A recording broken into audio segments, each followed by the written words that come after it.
So this video looks at tangents relating to polar curves. The context we'll be looking at is a polar curve, and the tangent will either be parallel to the initial line or perpendicular to the initial line. Now, that means we're thinking in Cartesian about a line that is either y equals a value or x equals a value. And if we relate that to polar, we will recall that x is always r cos theta and y is always r sine theta. So that's what we'll be using to describe the actual tangent. We'll also be using our parametric differentiation to identify where the tangents occur. So the rules we will be working with are that dy by d theta equals 0 when the tangent is parallel to the initial line, and then dx by d theta is equal to 0 when the tangent is perpendicular to the initial line. So question 1, we're working with cardioid, and we're being asked to find the coordinates where the tangents are parallel to the initial line. So let's work with question 1. I've done a sketch of the curve, which is our cardioid, and you will see that I have added on 3 tangents, okay, one at the top, one at the bottom, and one at the middle where the curve goes into the pole. So we will be finding the coordinate here, here, and here. Now, starting point for these questions is y equals r sine theta, because we're working with a horizontal line. And what I will do is I will replace r with the r from the question. So I'm working with r equals a 1 plus cos theta sine theta. I'm going to expand this expression so that I have something that I can then differentiate, because I'm working towards dy by d theta. So simplifying, we'll get a sine theta plus a cos theta sine theta. Now, tangent occurs when dy by d theta equals 0. So dy by d theta, using the expression that I've just developed for y, gives me a cos theta, and then the product rule for this is going to give me a cos theta minus a sine theta sine theta. A cos theta a cos squared theta minus sine squared theta. Now, it's very tempting to go to a double angle here, but I'm actually going to replace the sine squared, because then I will get a quadratic in cos, which is easier for me to solve than a trig function with a theta and another trig function with a 2 theta. So we have a cos theta plus a cos squared theta minus 1 minus cos squared theta, which simplifies to 2 cos squared theta plus cos theta minus 1. So, setting dy by d theta equal to 0, we have a 2 cos squared theta plus cos theta minus 1. Solving that by factorising or with my calculator, I will get that cos theta equals a half and cos theta is minus 1. And that means that theta is pi over 3 and minus pi over 3, my primary and secondary values. And then theta is also pi. And I need the 3 values so that I obtain 3 points where the tangents are parallel. So those are my theta values. I now need the appropriate r values. So when theta is pi over 3, r will be a times 1 plus cos pi over 3, which simplifies to 3a over 2. Likewise, if I were to put minus pi over 3 in, I will get a half again, so r will be the same. So we can make that when that is plus and minus pi over 3. And when theta equals pi, then r equals a 1 plus cos pi, which gives me 0. So, to answer the question, the coordinates of the points where the tangents are parallel to the initial line are 3a over 2, pi over 3, 3a over 2 minus pi over 3, and 0 and pi. Do those make sense? Let's go back to the diagram. Yes, they do. We have 2 distances from the pole that will be the same, but with different angles, pi over 3 being up here, minus pi over 3 being down here. And then the third coordinate is r as 0 and the angle as pi, which makes sense for the curve coming back in here. So I have the 3 polar coordinates.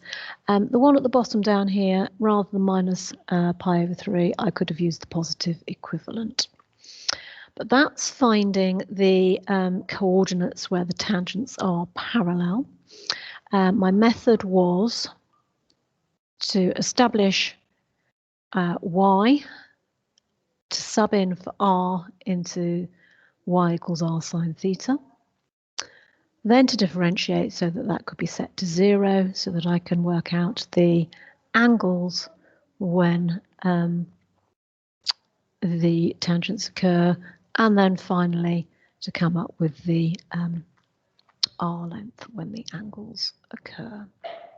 So that's question 1. Now let's move on to question 2.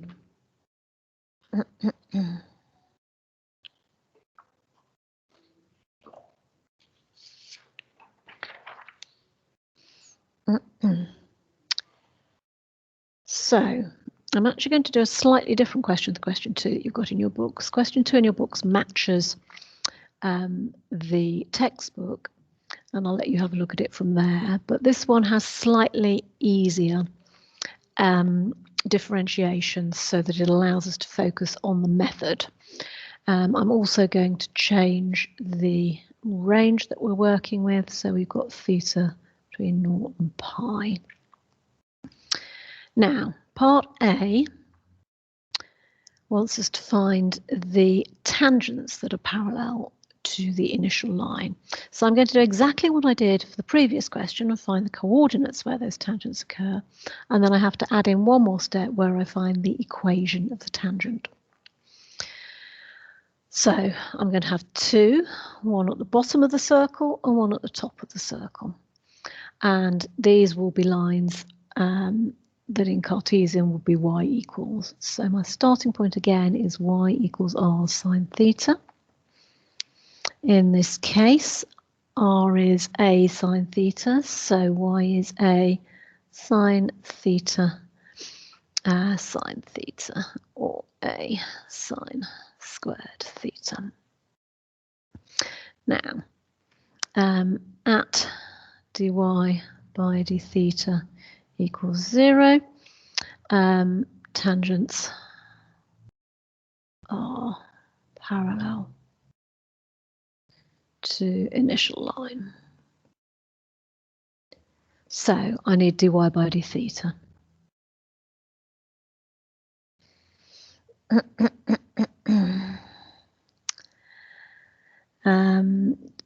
So I'm working with a sine squared, so I will bring the 2 down in front using my chain rule. So I will get to a sine theta cos theta. Let's turn that into the double angle because I just have the one term that I need to differentiate. Now, we set that to 0 to establish when the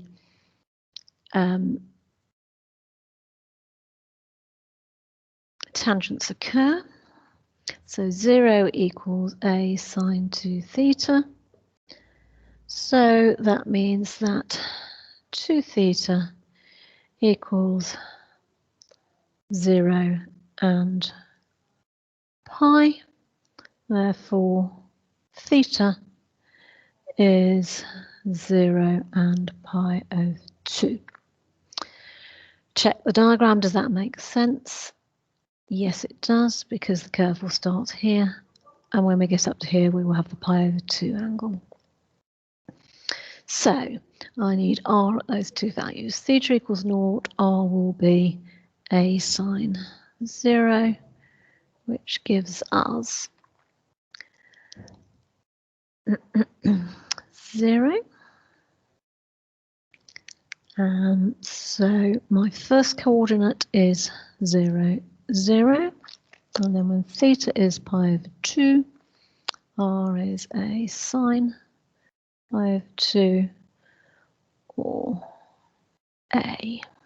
So our second coordinate is a and pi over 2.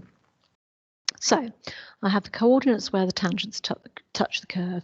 Now I have to come up with the equations. So equation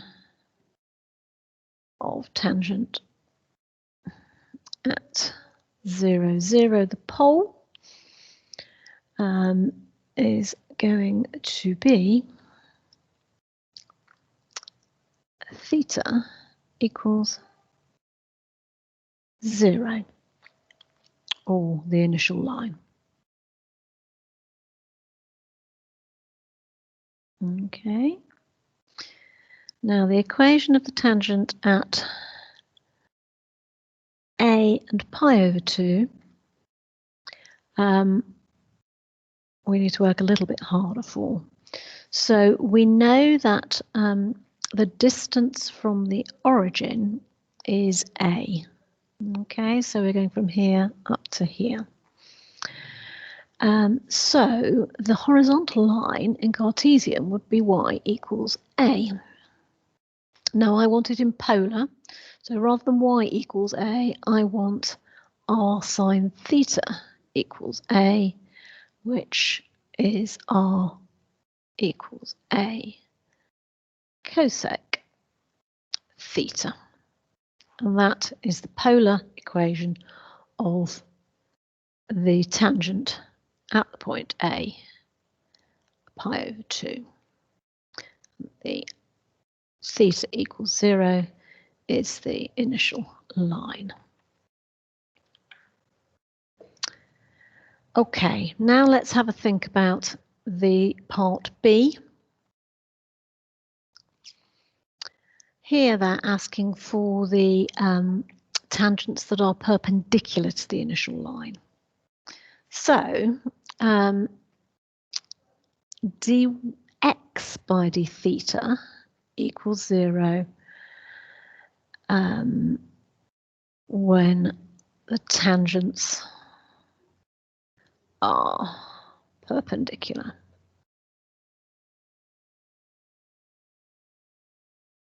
So that means that my starting point is going to be x, and x is r cos theta. So let's make x equal to a sine theta cos theta. So we've replaced the r with the equation from the question. We'll write that as a double angle formulae. That will be a over 2 sine 2 theta. I now differentiate. So that gives me a cos 2 theta. I make that equal to 0 at the tangent. 0 equals a cos 2 theta. So that gives me 2 theta equals pi over 2 and 3 pi over 2. Therefore, theta is pi over 4 and 3 pi over 4. Does that make sense? Go back to the diagram. Pi over 4 and 3 pi over 4. Yes, it does. So, coordinates.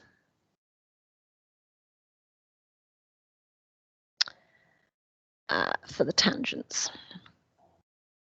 We are going to have, at pi over 4, we will have a sine pi over 4 and pi over 4. Put that into r. And then we will also have a sine 3 pi over 4 and 3 pi over 4. Simplifying, that's going to give us a over root 2 pi over 4 and a over root 2 3 pi over 4.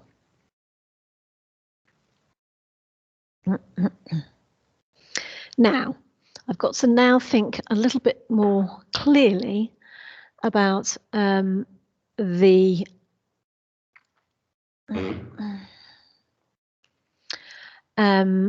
equation for the tangents. For this one here, I've got my pole and I've got my tangent here. So that means that I've got a right-angled triangle. So for my right-angled triangle, a over root 2 is the distance from the pole, the distance along this side of the triangle. And this coordinate here means that this angle is pi over 4. Now, I want the vertical tangent. That line is going to be x equals a value. So I need to know the distance from the pole to here. So my x value that I need is going to be, just using trigonometry, a over root 2 cos pi over 4. That's going to give me a over 2. So that means that my tangent is going to be the line x equals a over 2. Writing that in polar form, that's going to give me r cos theta equals a over 2, or r equals a over 2 sec theta. Doing the same for the other coordinate. I've got a pole. I've got a distance of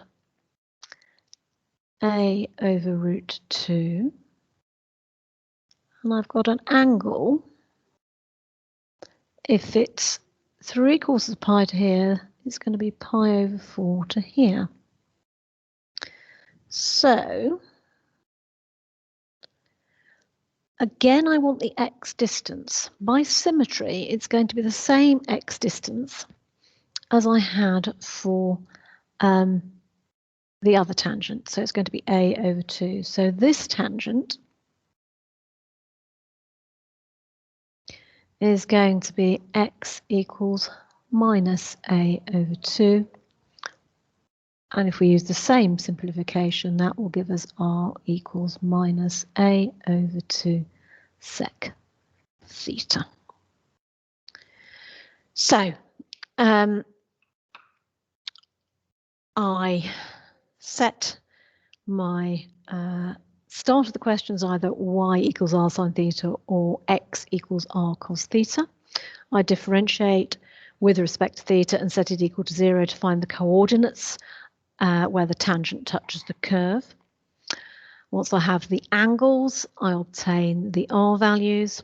Once I have the point where the tangent touches the curve, I either make the tangent, the line y equals a constant, or x equals a constant. You will have noted for the x ones that I needed to use trigonometry in order to get the appropriate length from the pole.